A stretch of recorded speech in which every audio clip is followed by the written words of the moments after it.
زندہ و جاویدہ ہے پیغام کربلا کا، زندہ و جاویدہ ہے پیغام کربلا کا، ہر دور کی زبان ہے، ہر دور کی زبان ہے پیغام کربلا کا۔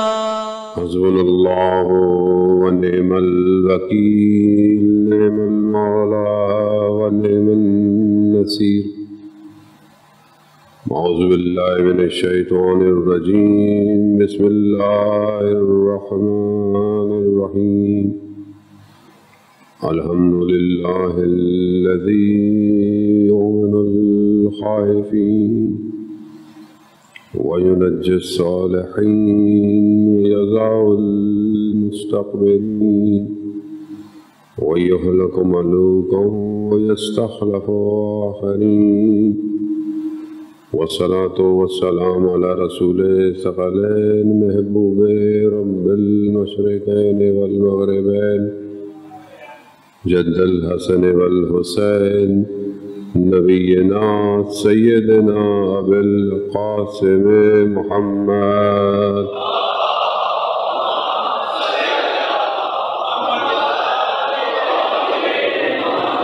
وعلى آلہ الطیبین الطاہرین المعصومین، لا سیما بقیۃ اللہ فی الارضین، روحی وارواحنا لتراب مقدم الفداء، ولعنت اللہ علی اعدائهم اجمعین۔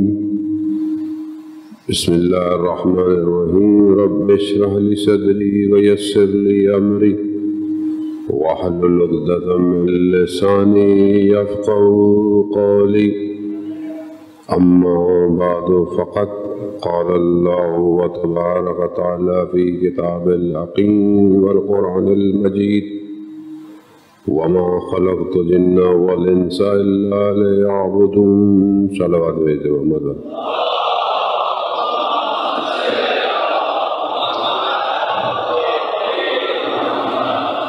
عزادارِ سید الشہداء ایام ماہ محرم الحرام، اور انہی کی ہی جتنا ہم انتظار کرتے ہیں محرم آئے گا، محرم آنے والا ہے، محرم شروع ہو گیا، اتنی تیزی سے یہ ایام گزر بھی جاتے ہیں۔ آج تیسری کا دن، چوتھی کی شب، اور اسی طرح اگلی جمعرات کو عاشورہ ہوگا۔ ہم 10 دن بہت کوشش کرتے ہیں، بہت محنت کرتے ہیں، بہت زحمت کرتے ہیں، خدا اس کو اپنی بارگاہ میں قبول کرے، لیکن ہم جتنا بھی کچھ کر لیں ہماری ساری طاقت 10 تک ہی ہوتی ہے، اس کے بعد ہم تھک جاتے ہیں، اور اصل کاروان 10 کو سفر شروع کرتا ہے۔ ہم 10 کے عاشورہ میں بھی جلوس میں جاتے ہیں، ماتم کرتے ہیں، عزاداری، واپس آتے ہیں، عموماً یہی ہے، انسان تھک جاتا ہے، اور آ کر ہم تو آرام کرتے ہیں، اور اہل حرم کا آرام اسی رات سے خراب ہونا شروع ہو گیا۔ اسی لیے ہم کوشش کرتے ہیں کہ ان ایام کی یاد کو تازہ رکھیں، کیوں؟ تاکہ اس مقصد کو سمجھیں جس مقصد کے لیے امام حسین علیہ السلام کربلا آئے ہیں۔ بندگی، عبادت، عبودیت، انسانیت کی بقا، بشریت کی نجات، اور اس پوری دنیا کو اس کے اصل مقصد کی طرف لے کر جانا، یہ ہے امام حسین کا مقصد۔ اسی مقصد کو ہم نے سمجھنا ہے، اور اسی مقصد پہ ہم نے چلنا ہے۔ کربلا جہاں بہت سارے درس دیتی ہے، وہاں کربلا میں ایک درس جو ہے وہ ہدایت کا ہے، کہ پروردگار نے کربلا کے ذریعے سے لوگوں کو ہدایت دی ہے، اور آج تک دے رہا ہے۔ یہ ہدایت رکی نہیں عاشورہ تک، یہ آج تک جاری ہے. آج بھی یہ فرش اعضا ہدایت کے لیے ہے، اس لیے اس کے دروازوں کو سب کے لیے کھول کے رکھے. آنے دے، نہیں پتا کون کب امام حسین کی طرف آ جائے.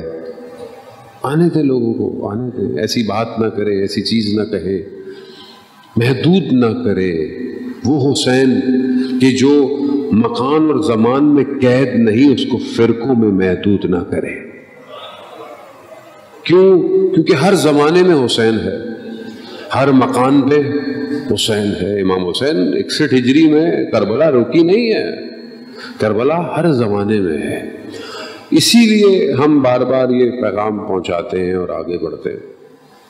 آئے ہم دیکھیں کہ پروردگار نے انسانیت کی ہدایت کے لیے کیا انتظام کیا، یا ایسا انتظام کیا.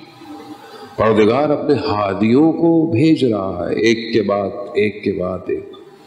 انسان کو تنہا نہیں چھوڑا، کیونکہ خدا جانتا تھا کہ اس کو میں نے چھوڑ دیا تو یہ کہاں جائے گا.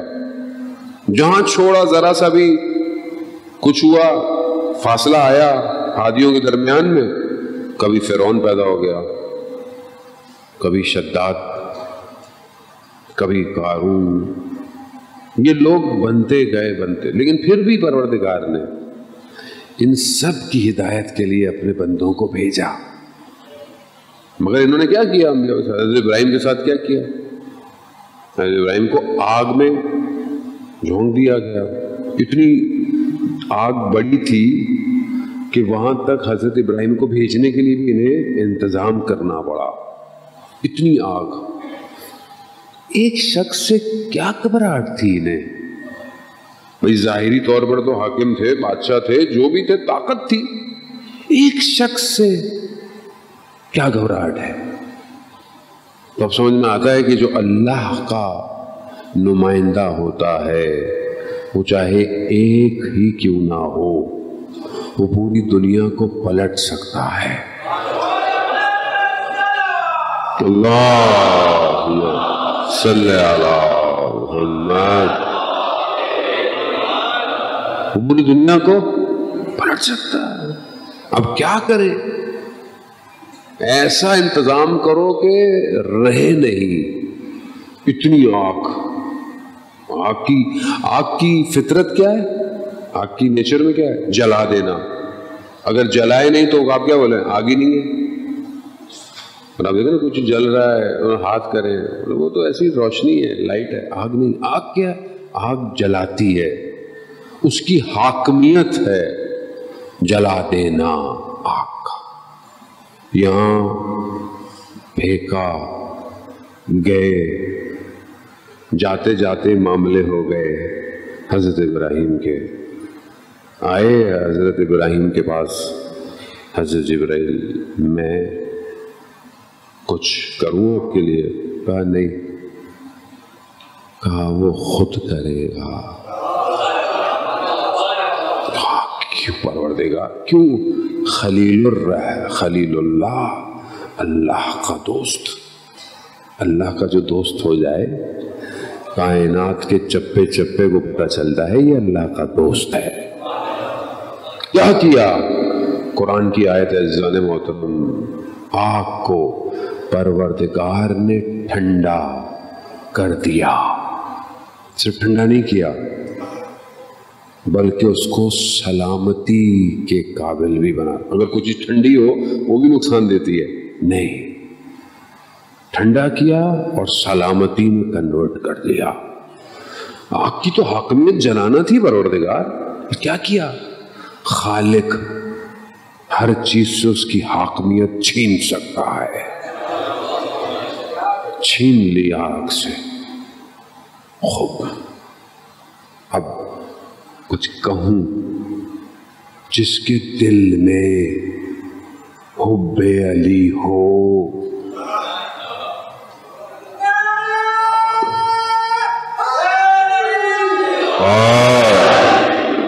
جس کے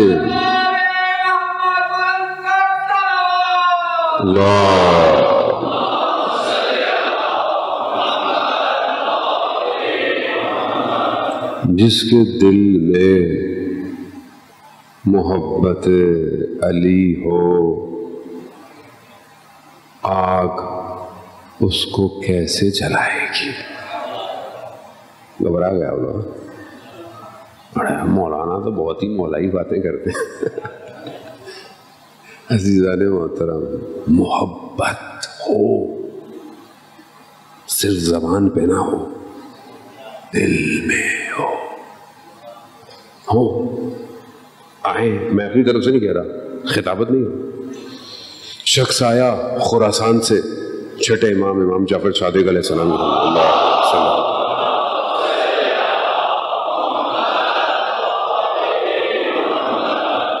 آیا، مولا وہاں آپ قیام کیوں نہیں کرتے؟ مولا آپ کیوں نہیں کرتے حکومت کے خلاف؟ قیام کریں۔ کیوں؟ کہا ہمارے پاس ہیں اتنے سارے لوگ ہیں، 40 لوگ ہیں ہمارے پاس، تیار ہیں۔ کہا اچھا ٹھیک ہے۔ امام نے اشارہ کیا، تندور میں آگ لگاؤ۔ آگ جلائی گئی، تندور میں لکڑیاں ڈالی گئی، آگ لگی۔ کہا تیار ہے؟ کہا تم جاؤ آگ میں کود جاؤ۔ اب جب امام نے کہا آگ میں کود جاؤ تو اب گھبراہٹ شروع ہو گئی۔ بولا مولا میں، میرے بچے، میرا گھر، میرا یہ، میرا وہ۔ بولا اچھا۔ تھوڑی دیر میں دیکھا کہ مولا کا چاہنے والا لکڑیاں ہاتھ میں رکھے آ رہا ہے۔ امام نے کہا آگ میں کود جاؤ۔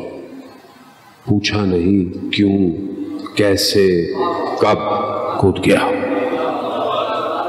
اب وہ تو کود گیا، اب یہ پریشان۔ اب امام کو اچھا اور خراسان کے لوگ کیسے ہیں؟ اب امام سے سوال پوچھ رہے ہیں، اب یہ ادھر مڑ مڑ کے دیکھے، اس کو دیکھے، اس کے اندر تو کہ پتہ نہیں اس کا کیا ہوا ہوگا، کیا ہوا ہوگا۔ جب دیر گزر گئی، امام نے لاؤ چلو۔ اب جب جا کے دیکھا تو کیا دیکھا؟ وہ پھولوں میں بیٹھا ہوا ہے۔ کیوں؟ امر الہی، امر امام ہے۔ جو امام کر رہا ہے وہ اللہ، امام نمائندہ، حاکمیت چھین لی آگ سے۔ اب یہ یقین ہونا چاہیے، پھر عمل بھی ویسے ہی ہو۔ اب یہ نہ ہو سب کچھ کرتے رہو آگ نہیں جلائے گی، پھر وہاں جا کے نہیں پھنسا جائے مولانا آپ نے پھنسوا دیا ہم لوگوں کو۔ ایسا نہیں ہے، عمل ایسا ہو دنیا میں بھی آگ کچھ نہیں کرتی۔ ہاشم حداد کربلا کا رہنے والا لوہار تھا، لوہار حداد کو کہتے ہیں، ہاشم حداد۔ سید تہرانی نے کتاب لکھی نشانی از بے نشان ہا، اس کا نشان جن کا نشانی کچھ نہیں ہوتا۔ اس کتاب میں اور روح مجرد میں کیا لکھتے ہیں؟ وما ادراک ما حداد، اور تم جان نہیں سکتے کہ حداد کیا تھا۔ جب گھوڑے کی نالوں کو آگ میں دہکاتا تھا تو ہاتھ سے ہی اٹھا لیتا تھا۔ کیا تھا؟ سید الشہداء کے در کا غلام۔ دنیا کی آگ کیا کرے گی عزیزان محترم؟ خوب، مگر اپنے آپ کو وہاں لانا پڑتا ہے، اپنے آپ کو اس جگہ پہ لے کے جانا پڑتا ہے کہ جہاں پروردگار یہ سب کچھ کرے۔ اس کے لیے ضروری ہے کہ انسان خود ہدایت پائے اور دوسروں کو ہدایت کی دعوت دے۔ اللہ اپنے نبیوں کو ایک ایک کر کے بھیجتا رہا۔ ہر کروشل ٹائم میں، مشکل ٹائم میں خدا کے نمائندے نے ہدایت دی۔ کہیں بھی ایسا نہیں کہا کہ خدا کے نمائندے نے بولا ہو کہ بس اب بہت ہو گیا، نہیں۔ حضرت ابراہیم، حضرت نوح، حضرت داؤد، جتنے نبی آتے گئے، انبیاءوں کو آریوں سے کاٹ دیا بنی اسرائیل نے، مگر خدا نے پھر بھی ہدایت نہیں ختم کی۔ یہی ہادی آتے آخری پیغمبر تک ہدایت آ گئی۔ اب یہ ہدایت، آخری نبی جا رہے ہیں تو کیا ہدایت ختم ہو جائے گی؟ نہیں، ہدایت چلتی رہی ہر جگہ۔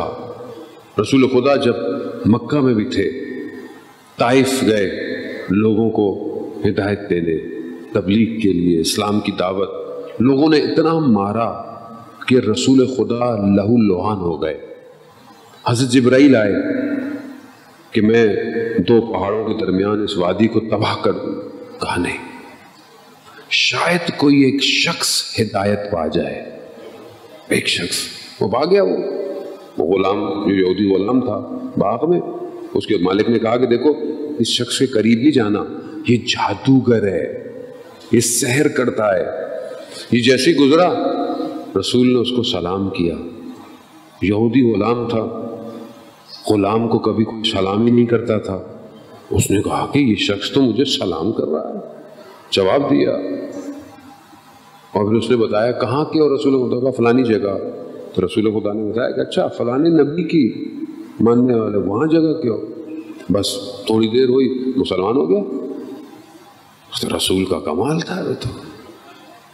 اب تو جو لوگوں کی قسمت تھی جنہوں نے ہدایت نہیں پائی، ورنہ رسول کا تو کمال تھا۔ رسول تو سب کے لیے ایک جیسے تھے۔ تو ہم تو خود پھنسے نا جانے محترم۔ میں کبھی کبھی بعض روایات دیکھتا ہوں، حدیث، تاریخی واقعات، کیا شخصیت تھی پیغمبر خدا کی، ایسے بیٹھتے تھے لوگوں کے درمیان، پتہ نہیں چلتا تھا، یعنی اس طرح بندے خدا، ظاہر نبی تھے، افضل البشر تھے، بہترین بشر تھے، خیر البشر تھے، معلم البشر تھے، پہلی مخلوق ہیں، وہ ساری عظمتیں، اس کے باوجود بھی ایسے لوگوں کے ساتھ بیٹھے جیسے لوگوں کے ساتھ ہوتے تھے۔ وہاں بھی ہدایت نہیں ختم ہوئی، کسی جگہ نہیں، فتح مکہ کیا، معاف کر دیا لوگوں کو، پھر بھی ہدایت چلتی گئی چلتی گئی، اور وہ مولا کائنات تک ہدایت آئی۔ مولا میں بھی ہر جنگ کے اندر، ہر جنگ میں امام نے بھی ہدایت دی کہ ادھر آ جائے، ادھر آ جائے۔ سید الشہداء نے بھی روز عاشوراء تک، عصر عاشوراء تک ہدایت دیتے رہے۔ امام نے بہت ہدایت دی، ساروں کو ہدایت دی۔ عمر ابن سعد لعین کو کئی دفعہ چھٹی محرم کی رات، اور کتنی دفعہ اس کو بولا کہ آ جاؤ، ادھر آ جاؤ، میں تمہیں ہر چیز دوں گا۔ نہیں، کون سی چیز ہے جو ہدایت سے دور رکھتی ہے؟ کون سی چیز؟ ایسی ہستی سامنے کھڑی ہوئی کہہ رہی ہو لوگ نہ آئے، کیا چیز ہے؟ حب دنیا۔ حب دنیا ہدایت نہیں ہونے دیتی۔ کیوں؟ کیونکہ وہ اپنی طرف ہدایت کرتی ہے۔ اب یہاں پر ہدایت کے لیے ہمارے استاد ڈاکٹر رفیق کے، اللہ تعالیٰ ان کو صحت کاملہ عطا فرمائے، فرماتے ہیں کہ 4 چیزیں ہیں جو ہدایت کے پروسیجر کو پورا کرتی ہیں۔ بس میں آپ کی توجہ کا طالب ہوں۔ پہلی چیز خدا پر ایمان رکھنا، خدا کی طرف ایمان رکھنا۔ اب ہماری زندگیوں میں غیر لا الہ الا اللہ یعنی خدا پر ایمان ہے، لیکن یہ ایمان کیا وجود سے ہے یا صرف زبان سے ہے؟ یعنی کوئی نہیں ہے تیرے سوا، کوئی نہیں ہے، نہیں پہلے ہے، نہیں ہے تیرے سوا۔ اب میری زندگی میں دیکھوں کہ کیا کوئی اور معبود ہے؟ اب آپ بولیں گے مولانا ہم تو کسی کی پوجا نہیں کرتے، پرستش نہیں کرتے۔ نہیں، آپ اپنے سجدوں کو اسکین کریں آج جا کے۔ جب آپ سر سجدے میں رکھتے ہیں نا نماز میں، یا شکر کا سجدہ، اس سجدے میں کیا آتا ہے؟ کیا آتا ہے؟ سر تو سجدے میں ہے مگر دل صنم کے پاس ہے، ایسا ہی ہے۔ سر تو سجدے میں لیکن دل کہیں اور ہے۔ بہت باریک ہے جان محترم، بہت باریک ہے، بہت معاملہ سنگین ہے، اتنا آسان نہیں ہے۔ ایسے نہیں لوگوں کو نظر آتا تھا سب کچھ۔ آیت اللہ حیدر تقی عاملی اپنے استاد آیت اللہ قاضی طباطبائی کی خدمت میں آئے، کہا کہ استاد یہ کچھ لوگ جو ہم سنتے ہیں قرآن کی جب تلاوت کرتے تھے تو ایسے کرتے تھے کہ گویا عالم کو دیکھ رہے ہیں، قرآن کی آیتیں پورے عالم کھول دیتی تھی ان کے اوپر۔ تو انہوں نے اس کی طرف دیکھا، کہا کہ وہ اس طرح قرآن نہیں پڑھتے تھے. کہا وہ جب قرآن پڑھتے تھے تو کھڑے ہو کر سر برہنہ قبلے کی طرف رخ کر کے، اور جب قرآن پڑھتے تھے تو جانتے تھے کہ کس سے کلام ہو رہا ہے. تو کائنات تو کھلے گی نا، پھر یہاں کیوں نہیں کھلتی؟ مطلب خدا تو وہی ہے، کیوں نہیں کھلتی؟ کیوں؟ کیونکہ یہاں قرآن میں پڑھے تو ذہن کہیں اور ہے. جو شکر ہے مجلس میں ذہن ادھر ہی ہوتا ہے. یہ تو خیر ہم نے ایک سسٹم لگایا ہوا ہے.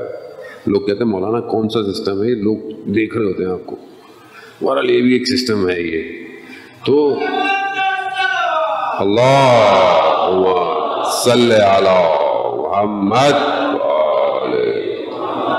خوب یہ ظاہر ہے یہ اہل بیت کا خاص لطف شامل حال ہے تو معاملہ چل رہا ہے، ورنہ تو کوئی نہیں کر سکتا. یہ اب یہ جو ہے کہ ہم خدا کی طرف کہیں تو چار چیزیں ہیں کہ انسان اگر چاہے کہ خدا اسے محبت کرے، خدا سے انسان سے محبت کرے، خدا بھی اور خدا کی طرف بڑھے، تو چار چیزیں روایت میں آئی ہیں.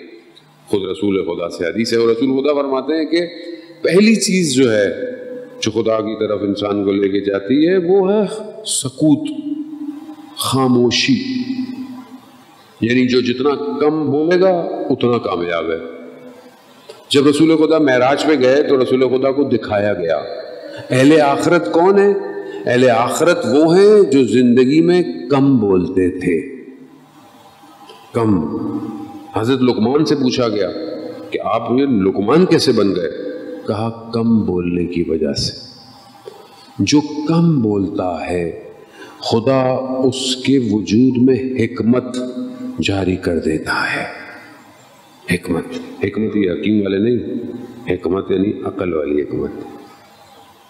خدا کم. آیت اللہ عظمہ بہجت جب نجف میں اڑتے تھے تو کسی نے ان کے والد کو بولا کہ آپ کے بیٹے فلانی فلانی جگہ جاتے ہیں، تہجد کی نماز بہت لمبی لمبی پڑھتے ہیں. تہجد کی نماز لمبی. آیت اللہ بہجت سے ہے واقعات کہ ان کے استاد انہیں کہتے تھے کہ تہجد کی نماز میں وطر جو آخری رکعت ایک رکعت پڑھی جاتی ہے، وطر میں دعائے قنوت میں دعائے جوشن کبیر، دعائے کمیل، دعائے ابو حمزہ، یہاں پورے مہینے نہیں پڑھی جاتی، ایسی دعائیں پڑھتے. تو ان کے والد کو پتہ چلا، انہوں نے بولا یہ ساری رات اگر یہ نماز شب ایسے پڑھتے ہیں تو یہ صبح درس کیا پڑھتے ہوں گے؟ انہوں نے کہا بیٹا میرا حکم ہے نماز شب نہیں پڑھو گے. شریعت میں باپ کا حکم مستحبات کو روک دیتا ہے. آئیے اپنے استاد کے پاس گئے، آقا قاضی کے پاس. کہا کیا کروں؟ کہا جو باپ کا حکم ہے. کہہ رہے نماز شب. کہا میں تمہیں وظیفہ دیتا ہوں جو تمہارے نماز شب کو پورا کر دے گا. کیا وظیفہ دیا؟ کہا چپ، خاموش، آیت اللہ بہجت، چپ کا روزہ. حتی دکان جاتے تھے نجف لکھ کے یہ چیز چاہیے، خاموش. کہاں پہنچے آیت اللہ بہجت؟ کہاں پہنچ گئے کہ کبھی کم میں، کبھی مشہد میں ہے، کبھی کوفہ ہے تو کبھی کربلا ہے. یہ تو وہ جو تھوڑا بہت ہمیں پتا ہے، ورنہ آج تک پتہ ہی نہیں ہے کہ کیا تھے، یہی نہیں پتا. میں بہت زیادہ عرفانی چیزیں بھی نہیں بتاؤں گا ورنہ گھبرا بھی جائے گی پبلک زیادہ. تو خود آیت اللہ قاضی کے شاگرد کہتے ہیں آخری وقت میں زندگی میں ہم نے دیکھا جب وہ گفتگو کرتے تھے تو ان کی زبان میں کبوت تھا، یعنی نبی ہوئی تھی. تو ہم نے بولا کہ کیا ہے؟ 25 سال اندر چھوٹا پتھر رکھا، کم بولنا پڑے.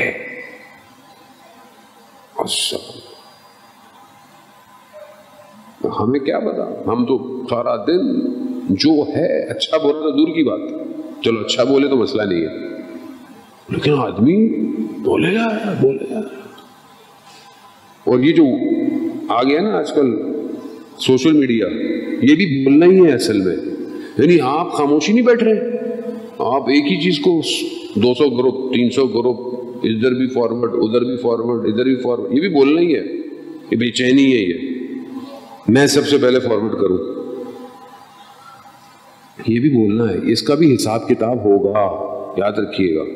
ایک فارورڈ میسج کا حساب ہے روز قیامت. ایک فارورڈ یاد رکھیے، دیکھ کے فارورڈ کیا. اگر کوئی غلط چیز ہے نا، کوئی بھی چیز اپنے دوست کو نہ بتائیں. خدا نہ خواستہ آپ نے توبہ کر لی اور اس نے گناہ کر لیا، آپ کے گلے میں توق آئے گا. اتنا معاملہ سنگین ہے. شب جمعہ ہے آج، ویسے بھی شب دعا، شب مغفرت ہے. آج ویسے ہی کیمرہ اور زوم ہو جاتا ہے عمل کے اوپر. اس لیے کہا گیا ہے کہ آج دعا کرو، استغفار کرو. آج اگر کوئی گریا کرتا ہے جوان، سمندر کی مچھلیاں اس کے لیے استغفار کرتی ہیں. آج جائیں گریا کریں. ویسے بھی زیارت امام حسین ہے، شب جمعہ شب زیارت امام حسین ہے. زیارت وارثہ پڑھتے ہیں ہم لوگ. ساری روحیں کربلا پہنچی ہوئی ہیں آج، ساری روحیں. کتنے خوش قسمت ہیں وہ لوگ جو فزیکلی بھی کربلا پہنچے ہوئے ہیں آج. ماہ محرم. اللہم صلی علی محمد. خوب ظاہر ہے امام تک پہنچنا آسان تو نہیں ہے. ایسے تو نہیں آیت اللہ قاضی پہنچ گئے، ایسے یہ لوگ نہیں پہنچے. اس لیے زحمت اور محنت کرنی پڑتی ہے امام تک جانے کے لیے. اپنی زندگی کو ہدایت، کربلا ہے ہی ہدایت. دوسری چیز رسول خدا فرماتے ہیں جو خدا کے قریب کرتی ہے، خدا سے محبت کا باعث بنتی ہے، وہ ہے تواضع، انکساری. یعنی انسان کی وجود میں تواضع ہونا چاہیے، جھکا ہوا ہو، نہ کہ ظاہری طور پر، یعنی ڈاؤن ٹو ارتھ ہو. چاہے جو بھی بن جائے، چاہے جو بھی پوسٹ ہو، چاہے جو بھی ڈیزگنیشن ہو، ٹوٹا ہوا ہو. اپنے آپ کو تکبر اور اپنے آپ کو کچھ نہ سمجھے، لوگوں کے ساتھ رہے. تیسری چیز جو ہے وہ توکل ہے، یعنی خدا پر توکل کرنا. یعنی کیا؟ یعنی تمہارا وکیل صرف خدا ہے بس. اور جو اس نے خدا پر توکل کر لیا، پھر اسے کوئی بھی چیز ہلا نہیں سکتی. آپ دنیا پہ سب پر ڈیپینڈنٹ ہو جائیں، سب آپ کو چھوڑ جائیں گے، مگر خدا نہیں چھوڑے گا آپ کو. تو اس لیے بہتر ہے کہ ہم اس پر توکل. گفتگو اس موضوع ہو سکتی، لیکن بہت تیزی سے اپنے اگلے مراحل کی طرف بڑھا ہوں. اب یہ انسان تواضع، توکل، اور انسان جو ہے وہ جب خاموشی اختیار کرتا ہے تو خدا کی طرف بڑھنا شروع ہو جاتا ہے. یہ ٹیسٹ ہے، یہ چھوٹی چھوٹی سی چیزیں ہیں، پریکٹیکل چیزیں ہیں. آپ اس کو اب یہ ہے، پھر آہستہ آہستہ خدا پر ایمان بڑھتا چلا. اب جو لوگ زندگی میں پریکٹیکلی دیکھ لیتے ہیں، جن کی زندگیوں میں حادثے ہوتے ہیں، انہیں پتہ چل جاتا ہے ہاں خدا پہ ایمان کی کیا طاقت ہے، خدا پر ایمان کی کیا طاقت ہے. خوب یہی سید الشہداء نے کربلا میں ہمیں بتایا ہے کہ سامنے بہت بڑا لشکر ہے، بہت بڑی طاقت ہے، سارے کام کر لیے، پیسوں سے خرید لیا، طاقت سے خرید لیا، خوف سے خرید لیا، سب کچھ کر لیا، گھیر لیا، سب کر لیا. کیا ہوا؟ یہاں کون تھے؟ جو خدا پر ایمان رکھتے تھے. وہاں کون تھے؟ جو ظاہری دنیا پہ ایمان رکھتے تھے. تھے کلمہ گو مگر ظاہری ایمان. تو کیا ہوا؟ ختم ہو گیا. یہ کیا ہوا؟ یہ ایک نئی وادی شروع ہوئی. ایک ایسی حکومت امام حسین نے کربلا میں بنائی، ایک ایسا سسٹم کریٹ کیا کہ قیامت تک جتنا وقت بڑھتا چلا جائے گا حسینیت اور پھیلتی جائے گی. یہ کس کا کمال ہے؟ یہ امام حسین نے. خوب کیوں کہا؟ رزن میں قضا ہے تسلیماً بے امر پروردگار، بس تیری رضا پہ جو ہونے لگا. تجھ پر تسلیم، سب کچھ تجھ پہ قربان میرے مالک، تجھ سے بڑھ کر کوئی اور چیز ہے؟ کوئی چیز نہیں۔ اسی لیے خدا نے پوری اپنے سسٹم کو امام حسین کو دے دیا۔ آج آپ دیکھ لیں کوئی اور راستہ نہیں ہے۔ دین ہست حسین، دین بنا ہست حسین۔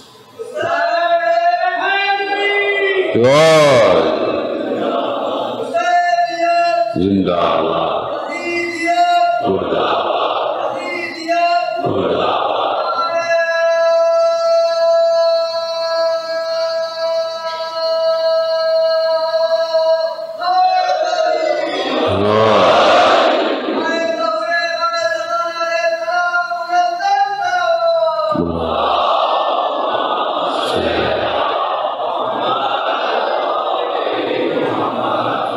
یہ ہے نا حسینیت۔ آج آپ کے سامنے پوری دنیا امام حسین کے در پہ کیا چیزیں کھینچ رہی ہے، کیا چیز ہے جو آپ کو کھینچتی ہے؟ یہاں پہ آپ یہاں ہیں، جہاں جہاں مجلس ہو رہی ہے، ہر کوئی ایک ایک مجلس، کوئی دو دو مجلس، جو جہاں جہاں جا سکتا ہے کھینچ رہا ہے۔ کیا چیز ہے یہ؟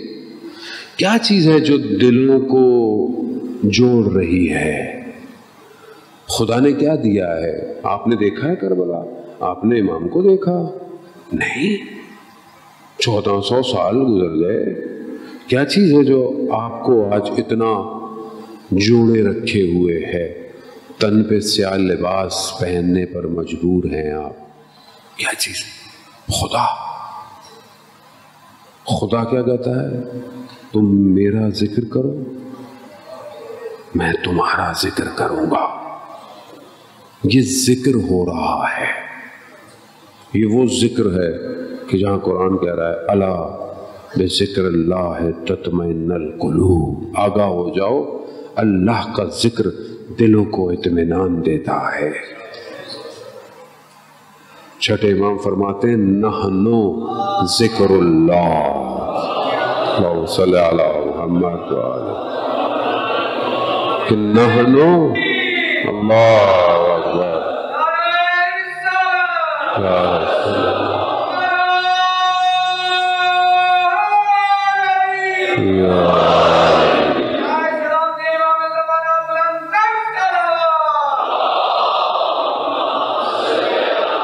محمد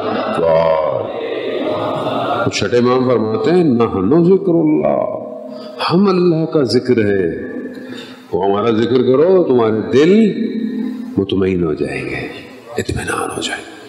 خواجان محترم، خوب یہ ہدایت ہے، مجلس ہدایت ہے، کربلا کا پیغام ہدایت ہے۔ ہدایت میں آنے دے، لوگوں کو سننے دے، نہ کریں اپنے آپ کو ایسا کہ کوئی آپ کے دروازے سے واپس چلا جائے۔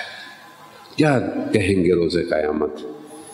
امام کہیں گے تم نے میرے عاشق کو، میری محبت کرنے والے کو دور کر دیا اپنی اس میں؟ نہیں۔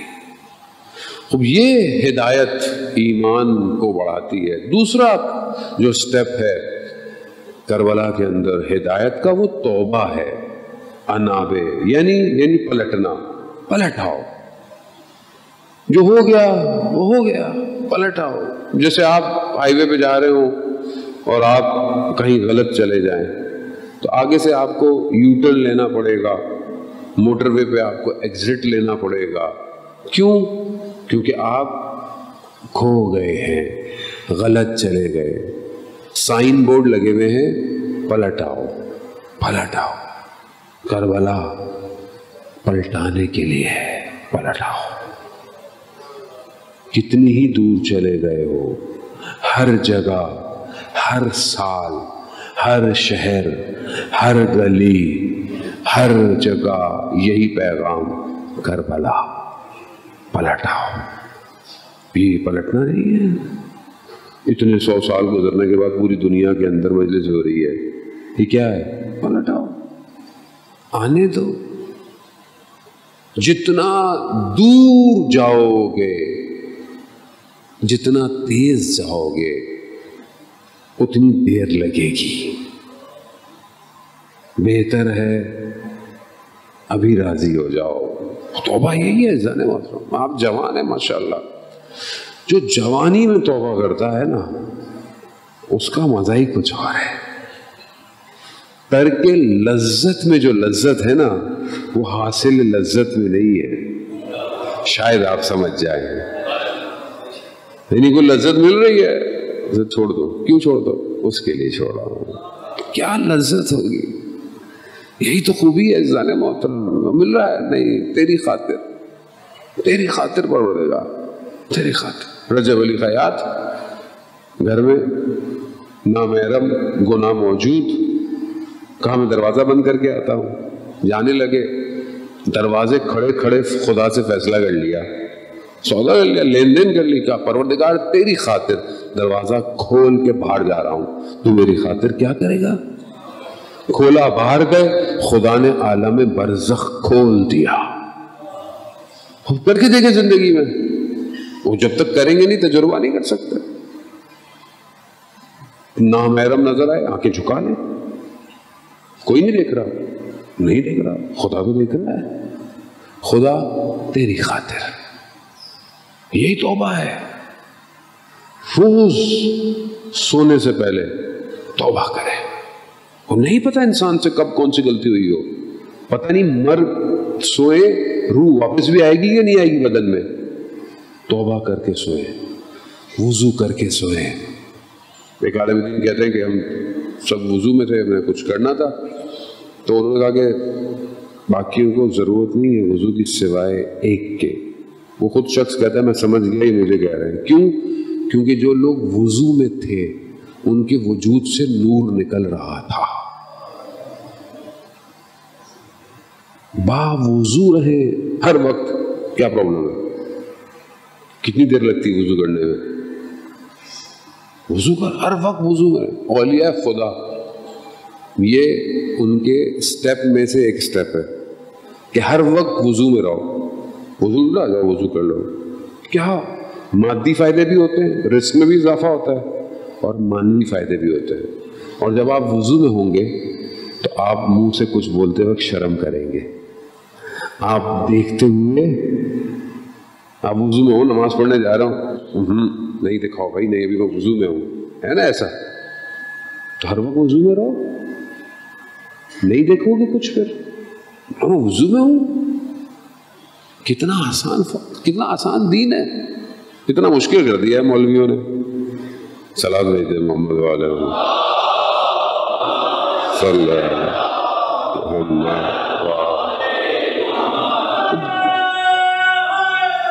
یا. اب یہ امام کی طرف تو جو پلٹے امام کہتے ہیں آ جاؤ. امام نے کبھی کسی کو نہیں بولا کہ امام نہیں, جو بھی آنا چاہا امام کی خدمت میں امام نے بلا دیا. کئی جوانوں کے واقعات ہیں اپنی زندگی میں توبہ کی, خود امام نے وقت کے آ کر ان کو ہدایت دی, خود امام نے ان کو راستہ دکھایا, خود امام نے ان کو قبول کیا. کتنے اور ایسے واقعات ہیں کہ شخص نے اپنی زندگی میں توبہ کی, استغفار کی, اور خدا. ملا حسین کلی ہمدانی کے واقعہ ہے. نجف اشرف میں ایک شخص تھا, اتنا شریر شخص تھا کہ لوگ اسے دیکھ کر بھاگ جاتے تھے. اتنا تنگ کرتا تھا لوگوں کو, اذیت کرتا, تکلیف. اس کا نام ہی عبد فرار تھا, یعنی جو بھی اس کو دیکھتا تھا بھاگ جاتا تھا, فرار کرتا تھا. ایک دن حرم کے صحن میں ملا حسین کلی ہمدانی کے سامنے آ گیا. جیسے سامنے آیا ملا حسین کلی ہمدانی, میں ان کی زندگی کے بارے میں کچھ پڑھ رہا تھا. ویسے شاید میں نے کل آپ کو بتایا, اب یہاں 3 مجلسیں ہوتی ہیں, یہ بھی یاد نہیں رہتا. آپ بولے مولانا یہ تو آپ کی ذمہ داری ہے, یاد تو رکھا کریں. بہرحال میں بھی انسان ہوں, بہرحال کوشش تو کرتا ہوں کہ ریپیٹ نہ کروں کوئی بات, لیکن پھر بھی ہے اب یہاں کہا وہاں کہا. لیکن بہرحال ملا حسین کلی ہمدانی اپنے زمانے کے, جسے میں نے کل آپ کو بتایا تھا کہ اولیاء خدا کریٹ کیے ہیں, اسٹوڈنٹ نہیں, اولیاء خدا. ان کا نفس اتنا اسٹرانگ تھا کہ یہ کسی کو بھی فوراً تبدیل کر دیتے تھے. بڑی بڑی جگہوں پہ ان کا واقعہ تھا. ان کے شاگرد کہتے ہیں کہ ہم پیدل جا رہے تھے نجف سے کربلا, شب جمعہ ہے, زیارت پہ اکثر اولیاء شب جمعہ پیدل جاتے تھے کربلا. جا رہے تھے تو رستے میں قہوہ خانہ تھا. قہوہ خانہ یعنی چائے پینے کی جگہ, اور یہ وہ زمانے میں تو اس زمانے میں ایسی تھا جیسے لاؤ بالے شخص بیٹھے ہوئے ہیں، اپنی زبان میں گفتگو، گانے وانے، اس طرح کی چیزیں. اب یہ عالم دین یہ وہاں سے گزرے تو انہوں نے اپنے شاگردوں سے بولا کہ جاؤ ان کو ہدایت کر کے آؤ. اب شاگرد ایک دوسرے کی شکل دیکھے، ان کے کون جا کے ان سے زبان ملائے، یہ تو اصل نہ کوئی دین رکھتے ہیں نہ کچھ رکھتے ہیں. جب کوئی نہیں گیا تو کہا میں خود جا رہا ہوں. عمامے میں، لباس میں اندر چلے گئے. اب انہوں نے دیکھا او شیخ آئے، سید آئے آپ بھی سنیے گانا وانا. ان کو بٹھایا، جب اپنا کر لیا کہا میں بھی کچھ سناؤں. کہتا اچھا آپ بھی سنائیں گے؟ کہتا ہاں. انہوں نے اشعار پڑھے غالباً مولا کائنات کے کہ جو دنیا کی حقیقت کو بتا رہا ہے. صرف ان اشعار کا پڑھنا تھا، سب کے آنکھوں میں آنسو آنا شروع ہوا. پورے ماحول کو بدل دیا. نفس اتنا طاقتور تھا. ملا حسین قلی ہمدانی عبد فرار کے سامنے آئے. ابھی ان کو دیکھ رہا ہے، آپ فرار نہیں کر رہے. کہا کیوں؟ کہا آپ کو نہیں پتا میرا نام عبد فرار ہے. کہا تمہارا فرار کس سے ہے؟ اللہ سے، اس کے رسول سے یا ولی سے؟ بس یہ جملہ کہا چلے گئے. ابھی چلا گیا. دوسرے دن یہ درس پہ آئے اور اپنے شاگردوں کا آؤ آج ایک ولی خدا کا انتقال ہو گیا ہے، اس کا جنازہ پڑھانا. اب یہ جب گئے تو کہتے یہ تو عبد فرار کا گھر ہے. کہاں اس کا انتقال؟ سے اس کی زوجہ سے پوچھا کہ کیا ہوا؟ کہا جب سے کل سے واپس آیا کمرے میں کونے میں بیٹھا ہوا صرف یہی کہہ رہا ہے میری فرار کس سے ہے، اللہ سے ہے یا رسول سے ہے. ایک جملے نے اس کو ولی بنا دیا. توبہ کا دروازہ کھلا ہوا ہے. اللہم صلی علی محمد. توبہ کا دروازہ کھلا ہوا ہے. ہم مجلس میں آتے ہیں، خدا ہمیں توفیق دے رہا ہے. جانے محترم خدا ہمیں دے رہا ہے، آؤ میں نے کھولا ہوا ہے دروازہ. میں نے تم لوگوں کی ہدایت کے لیے تو اپنے ولیوں کو بھیجا ہے. آج انہیں کا پیغام تمہیں بتا سکتا ہے. تیسری چیز وہ تیزی سے آگے بڑھوں گا کہ کربلا جو ہدایت کی دعوت دے رہی ہے وہ ہے کوشش، جد و جہد. یہاں ایمان توبہ کی، اب کیا کریں؟ کوشش کریں، جد و جہد کریں، زندگی میں اسٹرگل کریں. اب بغیر جد و جہد کے تو کچھ نہیں مل سکتا. اب مولانا رزق میں اضافہ ہو تو رزق میں اضافہ ہو تو فجر کی نماز تو پڑھنی پڑے گی، پھر کوشش تو کرنی پڑے گی، استغفار کی تسبیح پڑھنی پڑے گی، ٹھیک ہے، پھر جاب ڈھونڈنی بھی پڑے گی. گھر تو نہیں آئے گی جاب، محنت تو کرنی پڑے گی. اب یہ خدا کا ہے کہ خدا تمہیں کیا دے، تم اسٹرگل تو کرنی ہے. دنیا کی ہر چیز میں آپ کو اسٹرگل کرنی ہے. اگر آپ ظاہری طور پر کامیاب ہونا چاہتے ہیں تو آپ کو محنت کی تو ضرورت ہے. شارٹ کٹ سے کچھ نہیں ہو سکتا. آج کل جوان بہت شارٹ کٹ کے چکر میں لگا رہتا ہے، کچھ شارٹ کٹ ہو جائے، کچھ بغیر، ایسے نہیں ہو سکتا. آپ کو سیکھنا پڑے گا. ابھی آپ کتنے سمارٹ ہیں یہ بات کے اوپر ہے کہ آپ کتنی جلدی چیزوں کو سیکھ لیتے ہیں. آج کل کے دور کے حساب سے آپ کو آگے بڑھنا پڑے گا. بہت سارے لوگ کہتے ہیں کہ آج بہت کچھ کر سکتے ہیں آپ، لیکن آپ کوشش تو کریں. اسٹرگل دونوں چیزوں میں، ظاہری دنیا کو کامیابی کے لیے اور باطن کی کامیابی کے لیے. مولانا فجر میں اٹھا نہیں جاتا، مولانا تہجد کا بہت دل چاہتا ہے لیکن پڑھی نہیں جاتی. کیوں؟ نیند آ رہی ہوتی ہے. تو بھائی جلدی سو جاؤ، بھائی جلدی کوشش تو کرو، جلدی سو. اچھا ہمارا تو ادھر سسٹم ہی کچھ ہو رہا ہے نا. پر مجھے تو آپ چھوڑ ہی دیں، ہمارا تو سسٹم ہی نیند آئے گی فجر سے 1 گھنٹہ پہلے. 1 گھنٹہ 4 بجے تک دنیا جہان کی باتیں چلتی رہیں گی ادھر ادھر. خیر ابھی تو ماشاءاللہ محرم ہے، جلوس، ماتم، عزاداری، تو بہت اچھی بات ہے. اسی چکر میں چلو نمازیں تو ہو جاتی ہیں کسی نہ کسی طریقے سے. خود بھی شرمندہ ہوتا ہے آدمی، یار ساری رات تو ادھر سے آ رہا ہے، نماز تو لگے سو. عموم زندگی میں کیا ہے، فجر سے تھوڑی دیر پہلے اٹھا نہیں جاتا. ابھی آپ کی اگر آپ کو خوف ہے آپ کی نماز قضا ہوگی، آپ مت سوئیں آپ۔ ایک فجر کی نماز قضا ہونے کو پوری زندگی کے خزانے پورا نہیں کر سکتے۔ یاد رکھیے کہ میں پہلے بہت سی جگہوں پہ یہ ایک واقعہ بیان کر چکا ہوں۔ ایک نماز زندگی میں، باقی تو پتہ نہیں کیا ہے، ایک نماز کوشش کرنی پڑے گی۔ چاہتے ہیں امام کا سپاہی بنے، سب چاہتے ہیں، یہ بچے بھی چاہتے ہیں امام کا سپاہی بنے، کوشش کریں۔ کیا کوشش کی میں نے آج تک؟ کتنا علم سیکھا، کتنی سٹرگل کی، کتنی کتابیں پڑھی؟ چلیں ہوم ورک لے لیں آج ایک کتاب پڑھنے کا۔ ایک کتاب بولتا ہوں وہ پڑھیے گا۔ آپ بولیں گے مولانا کتاب کہاں سے خریدے، کتاب ملتی نہیں ہے۔ میں آپ کو ٹینشن ہی نہیں ہے، زیارت.net ویب سائٹ پہ جائیں، فری میں ڈاؤن لوڈ، کوئی پیسہ بھی نہیں ہے، جائیں۔ آیت اللہ مکارم شرازی کی کتاب ہے عقائد پہ، پڑھیں اس کو، اپنے عقیدے صحیح کریں۔ ہوم ورک ہے، پڑھیں۔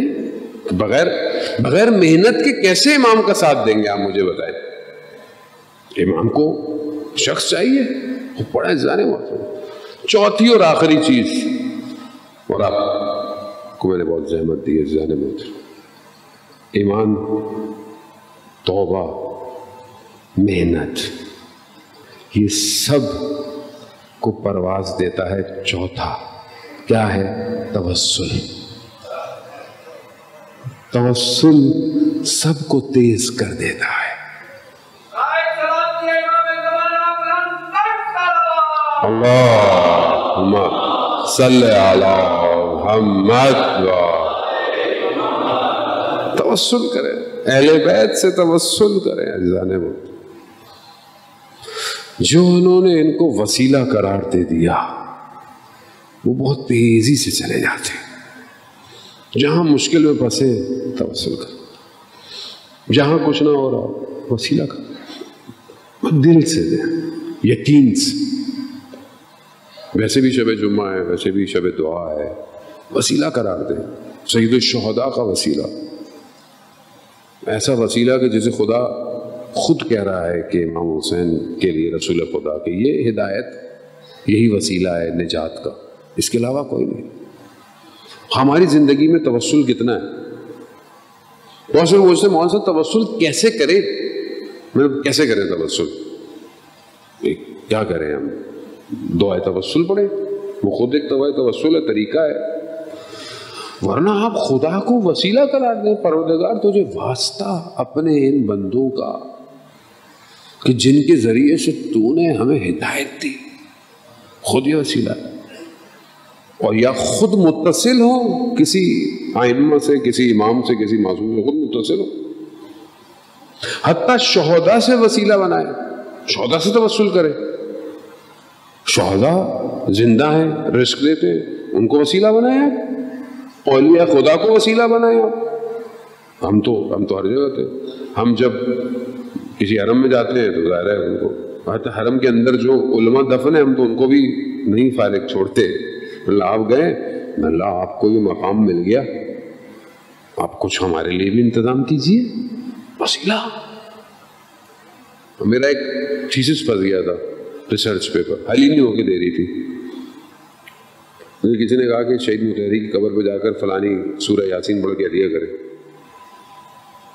میں نے کہا پڑھی، میں نے کہا شہید مطہری سے، میں نے کہا یہ پھنس گیا ہے، آپ نکلوا دیں۔ آپ ہی کو نکال دیا وسیلہ۔ آیت اللہ کشمیری کی قبر کے لیے معروف ہے کہ جب بھی ان کی قبر پہ آپ کچھ ان کو ہدیہ دے، وہ خالی نہیں چھوڑتے آپ کو، وہ ہر وقت کچھ دیتے۔ وادی کوئی اور ہے، ہم اس وادی میں فارغ نہیں ہوئے۔ آپ کے شہر کا ایک اس علاقے کا ایک جوان تھا، مجلس کرتا تھا، پیسے بہت زیادہ ہوتے نہیں تھے اس کے پاس، کو ڈھونڈیے گا کون ہے، ایک آدھ دیکھ دیتا تھا مجلس کی، سال میں ایک دفعہ، بڑھتا گیا، دیکھیں بڑھتی گئی، مطلب فائنینشلی اتنا اسٹرانگ نہیں تھا۔ ایک وقت ایسا آیا کہ پیسے نہیں ہیں، اور اس کے پاس ایک موٹر سائیکل تھی اور اسے وہ بہت بنا کے اور سجا کے رکھتا تھا۔ محرم آ گیا، پیسے نہیں ہیں، اس کے باپ نے کہا بیٹا اس سال تو ہم نہیں کر پائیں گے، گیا جس سے بہت محبت کرتا تھا، موٹر سائیکل بیچ آیا اور مجلس کی نیاز دے دی۔ ہوا کیا؟ کچھ دنوں بعد شہید کر دیا گیا، نیاز قبول ہو گئی، سید الشہداء نے اپنے پاس بلا لیا۔ ظاہری طور پر لگتا ہے نا کہ نقصان ہو گیا، وہاں سردار انتظار کر رہا ہے، خود جب سردار کی طرف جا رہے ہیں وہ روکتے نہیں ہیں۔ ہمیں لگتا ہے کہاں جا رہے ہو، ہمیں لگتا ہے جوان مشہد کا رہنے والا ثانی زہرا سلام اللہ علیہ کے روزے پر گیا، اللہم صلی علی محمد وعلی محمد، بی بی کے روزے پہ گیا، بی بی کے حرم کو بچانے واپس آیا، جوان ہے، محلے والے پہچانے نہیں، کیوں؟ چہرے پر اتنا نور ہے۔ پھر جانے لگا، نئی شادی ہوئی ہے، ایک ہی بیٹا ماں کا۔ ماں نے کہا بیٹا کہاں جا رہے ہو، ہمارا کیا ہوگا؟ کہا ماں جب میں چھوٹا تھا تو میرے باپ کا انتقال ہوا، تو مجھے کس نے پالا؟ خدا نے۔ تو اگر میری بھی اولاد ہوتی ہے تو کون پالے گا؟ خدا۔ کیا چیز؟ گیا شہید ہو گیا۔ کئی واقعات ہیں عزیزان محترم، کیا چیز تھی؟ جانتے تھے کہ جہاں جا رہے ہیں مریں گے نہیں، ہمیشہ زندہ ہونے جا رہے ہیں، ہمیشہ۔ ہم کیوں کہ ہمیں نظر نہیں آتا، ہمیں اس لیے سمجھ میں نہیں آتی کہ امام حسین علیہ السلام کے پاس ماجرا کیا ہے، کیوں یہاں پروانہ وار روز عاشورہ گرتے رہے۔ ایسے ہی جو ہے وہ شخص آیا امام کی خدمت میں روز عاشورہ، ظہر کا وقت، بوڑھا سا، مولا میں چاہتا ہوں آج آپ کے پیچھے نماز پڑھو۔ امام خوش ہوئے کہ کیسا شخص ہے کہ اتنی مشکل جنگ روز عاشور کہہ رہے نماز پڑھنا چاہتا ہوں آپ کے پیچھے۔ امام نے کہا کیوں نہیں؟ اتنی نماز سے مولا سے محبت تھی کہ وقت سے تھوڑا پہلے ہی آ گیا۔ امام نے کہا کہ ہاں بس۔ امام نے نماز شروع کی، آپ سنتے رہتے ہیں۔ امام نے جو عاشورہ میں نماز قائم کی، ادھر دشمن تیروں کو کمانوں میں ڈالے کھڑا۔ اب پتہ چلے گا کہ امام کیسے لوگ لے کر آئے تھے۔ سعید نے، زہیر نے کیا کہا؟ مولا آپ نماز پڑھے، یہ سینے تیر کھائیں گے۔ یہاں امام نے اللہ اکبر کہا، وہاں تیر کھینچے،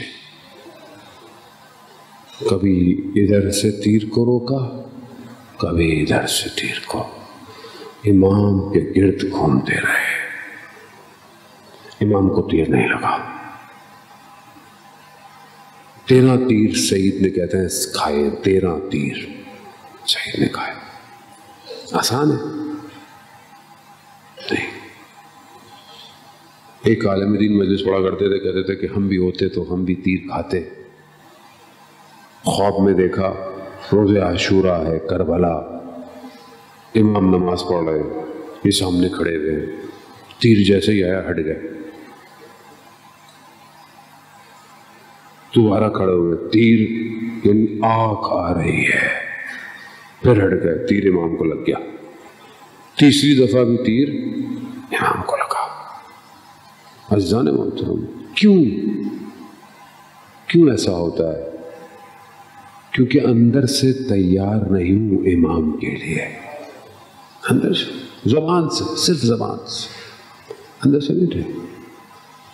امام کی نماز ختم ہوئی، امام نے کیا کہا؟ امام سے کہتا ہے مولا معافی چاہتا ہوں، مجھ سے غلطی ہو گئی، میں نہیں کر سکتا تیروں کو برداشت۔ میں نے آپ کو پہلے بھی کہا نا کہ جتنا امام کے قریب جائیں گے امتحان بڑھتا چلا جائے گا۔ امام نے کہا ٹھیک ہے میں معاف کرتا ہوں، لیکن آئندہ یہ مت کہنا کہ میں بھی تیر کھا لیتا، وہ میرے صحابی تھے۔ کون لوگ تھے؟ کیسا بنایا گیا تھا انہیں اللہ نے کربلا کے لیے خلق کیا تھا۔ تیر کھائے، سعید گرے، زہیر کو بھی لگے لیکن زہیر نے بعد میں جنگ بھی کی، سعید وہیں گرے، امام پہنچے، سعید نے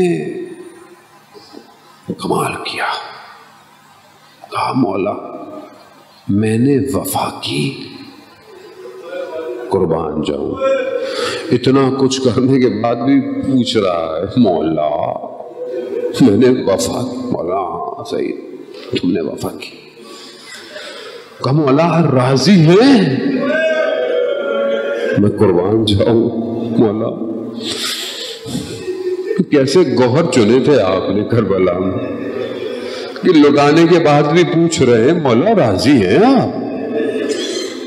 ہاں عزادار محترم، شب جمعہ ہے نا، کل صبح جمعہ ہے، متوقع ظہور کا دن ہے، ہم صبح سب انشاءاللہ دعائے لطفہ پڑھیں گے، تو ہم بھی اپنے مولا سے پوچھیں مولا راضی ہیں؟ مولا آپ ہم سے راضی ہیں؟ اللہ مولا میں خطاکار ہوں، گناہگار ہوں، مگر آپ کے جد کی مجلس میں رات کو بیٹھا ہوا، مولا آپ کو جد کا واسطہ، مولا مجھ سے راضی ہو جائے، مولا کب تک میں آنکھیں دکھ جائیں گی آپ کو دیکھوں گا نہیں مولا۔ ہاں یہ ہے کربلا، یہ رونا اجداد محترم۔ امام زمان کے لیے رونا آسان نہیں ہے، بڑی نعمت ہے امام زمانہ کے لیے رونا۔ یعنی کیا؟ یعنی جیسے حضرت یعقوب یوسف کے لیے رو رہے ہیں، ولی نبی ہیں لیکن اپنے زمانے کے ولی کے لیے رو رہے ہیں۔ کیوں رو رہے ہیں؟ کیونکہ حاضر نہیں ہے، کھو گیا ہے، کہاں ہے نہیں پتا۔ ایسا رونا ہے امام زمانہ کے لیے۔ شہید کو جو ہے وہ امام نے ذرا سا زہیر لڑے، یعنی امام ایسے لوگوں کو لائے کہ جنہوں نے کمال کیا۔ انہی میں سے ایک شخص امام کا غلام بھی ہے، جون۔ امام نے کہا تھا کہ چلے جاؤ، کہتا مولا کہاں جاؤں گا آپ کی بغیر، عاشورا بہرحال وقت آزادہ ہے محترم، بہرحال وقت اجازت نہیں دیتا، ایک اور جگہ بھی پہنچنا ہوتا ہے، بہرحال آپ کی اس میں سماعت ہے جو بلا رہی ہے۔ جون بس میں مختصر ہے، انشاءاللہ اگر وقت ملا پھر پڑھوں گا۔ جون بہرحال گئے، جون نے کہا کہ شاید مولا آپ مجھے اس لیے نہیں بھیج رہے، میرا رنگ سیاہ ہے، میری نسبت اچھی نہیں ہے، میرے بدن سے خوشبو نہیں آتی ہے۔ اللہ اکبر اللہ۔ جون جاؤ۔ جب جانے لگے نا، مولا نے کہا پروردگار اس کے چہرے کو روشن کر دے، اس کے نسب کو ہمارے نسب سے جوڑ دے، اس کے بدن کو معطر کر دے۔ جون گیا، جون لڑا، جون گرا۔ بس ایک جملہ آپ سے التماس دعا، جون ایک حالت کے اندر آنکھیں بند کیے دشت کربلا میں ہے، جون نے محسوس کیا کچھ گرمی ہے جو رخساروں پر ہے۔ جون نے آنکھیں کھولی تو کیا دیکھا؟ اپنے مولا کو مولا نے اپنے رخساروں کو رخساروں سے رکھا۔ جون اس وقت اپنے آپ کو دنیا کا خوش نصیب شخص سمجھتا ہوگا کہ یہ کیا کہ میرا ارباب اپنے رخساروں کو میرے رخساروں پر رکھے ہوئے ہیں۔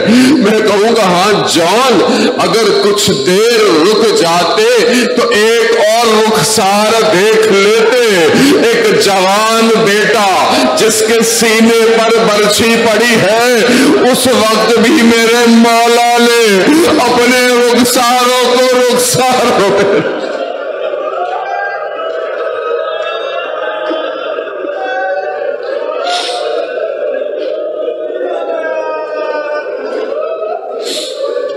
لعنة الله على القوم الظالمين وسيعلم الذين ظلموا أي منقلب ينقلبون. پروردگار امام زمانہ کے ظہور میں راجی عطا فرما, ہمیں ان کے ناصروں ان کے مددگاروں میں شمار فرما. پروردگار بہت سارے لوگ بیمار ہیں, مجھے لوگوں نے درخواست کی ہے کووڈ کی وجہ سے لوگ وینٹیلیٹر پر ہیں, کسی کے لنگز انفیکٹ ہو گئے ہیں, کسی کی آکسیجن کا مسئلہ ہے, کوئی آئی سی یو میں ہے, اس کے علاوہ بھی بہت سارے لوگ مریض ہیں, کینسر پیشنٹ ہیں. پروردگار تجھے واسطہ سید الشہداء کے ان صحابیوں کا, ان سب کو شفا کاملہ اور عاجلہ عطا فرما. پروردگار ہماری خطاؤں کو دور فرما. پروردگار شب جمعہ ہے, شب دعا ہے, شب مغفرت ہے, ہمارے مرحومین کی مغفرت فرما, انہیں اہل بیت کے ساتھ محشور فرما. پروردگار ہمیں اس سال 40 پر امام حسین کی زیارت نصیب فرما. اس بیماری وبا کو انسانیت سے دور فرما. جہاں جہاں مجلس ماتم عزاداری ہو رہی ہے ان کی جان مال عزت آبرو کی حفاظت فرما, اور جو بھی اس میں اپنا کردار ادا کر رہے ہیں پروردگار انہیں اجر کثیر عطا فرما. پروردگار ہمیں کوئی غم نہ دے سوائے غم حسین کے. اللہم ارزقنا زیارت الحسین فی الدنیا و شفاعتہ فی الآخرہ. صلوات بیت محمد علیہ.